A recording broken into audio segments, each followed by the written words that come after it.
Good morning. Today I'm going to talk to you about some essential items and some considerations to take when you're heading out into the backcountry for either a hike or mountain biking. So first things first, we want to always tell somebody where we're going. We want to let them know what time they can expect you back, and you always want to make sure you do let this person know when you do come back. Otherwise they might be left worrying, or next time they might not take you seriously. We want to check the weather forecast to make sure we're prepared for what's to come. And we want to also have an understanding of what wildlife might be in the area that we are heading out into. If you're in bear country, you might want to bring some bear spray, bear bangers, whatever makes you feel comfortable. And water. Water, we want to make sure we have something like a bladder is really good. This way, it's kind of like is in your back and it hangs right near your face, so you're more likely to drink a lot of water during your day.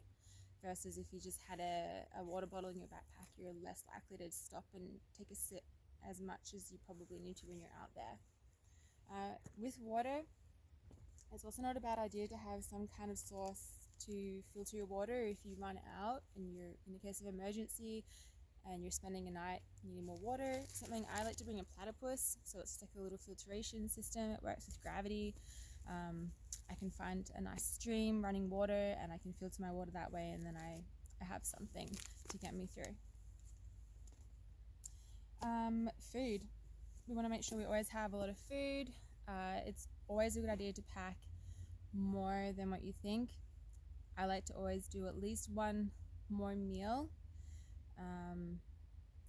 And if I'm going on an overnight trip, sometimes I even like to bring an extra breakfast, lunch, and dinner just to cover all my bases. I don't really want to get hungry out there, especially if I'm spending a night. That sounds awful as it is. If I do have to spend a night, there's a few things that I want to have with me to prepare for that and know that I can get through. One of those things is my survival blanket. It's small, it takes up no space in your pack. This will keep you warmer than without it if you're spending a night out in the forest. Flint or matches, whatever you want to light a fire with. That's just, once again, nothing in your pack, and it can help save your life if you're spending a night in the cold.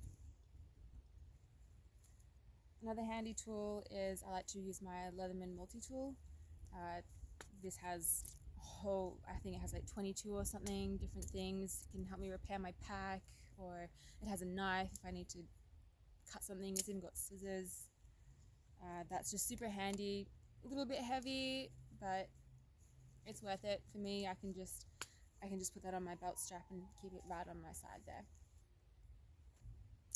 A head torch, headlamp is a great thing to have, once again, if you're either spending the night or you're coming out of your hike way later than you expected. Now you can see. Protection against the weather. We want to have sunscreen, and I like to bring lip balm as well. I don't like having chapped lips, no one does. And it's also important to not only put this on in the morning before your hike, but to bring it out on your hike so that you can lather up in the day as well. There's no point doing it in the morning and then 8 hours into your hike you don't have anything and the sun's blaring at your face. So that's another thing I like to bring, and I would say that is definitely essential in your pack. On sun protection as well, a hat. I just wear like a visor, that way it's nice and small, it's extra light. First aid kit. It's small, it has the essentials, it'll get us through. We can also be creative with what's around us and any extra gear we have if we had to kind of extract someone out of the forest.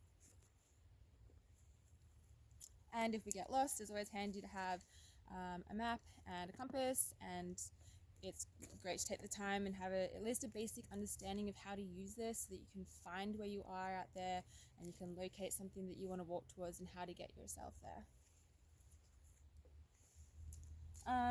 Something extra, this is definitely not essential, but this is something I like to throw in, is I like to try and learn the flowers of the area. So I carry just a nice small little book. It's the common wildflowers of the Pacific Northwest. If I'm sitting down having lunch or whatever I'm doing, if I'm spending the night, I have something to read and it can maybe pass the time by, and you can learn something. Layering. So right now I'm wearing just kind of some light, nice pants.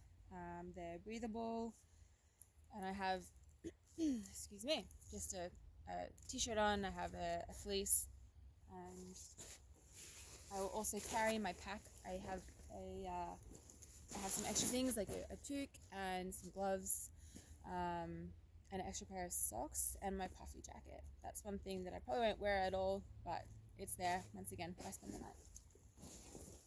And then I have a shell jacket that'll just keep me dry if it starts to rain, as well as some shell pants. They're just Gore-Tex, nice and light.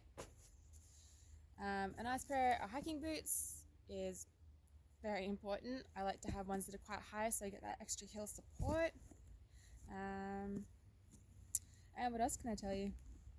One of the most important things is leave no trace. We want to come out here and enjoy the nature for what it is.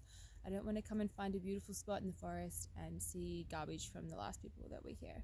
So it's never a bad idea to have an extra plastic bag just to bring your own stuff back out, as well as if you do find some trash on the ground, just bend over, pick it up, take it out, and yeah, do something good for the environment. Okay, and I just want to show you, I came out here to do my video and I found a lean-to that somebody has built, which I thought was pretty cool out here. So I hope you enjoy my video. Thanks.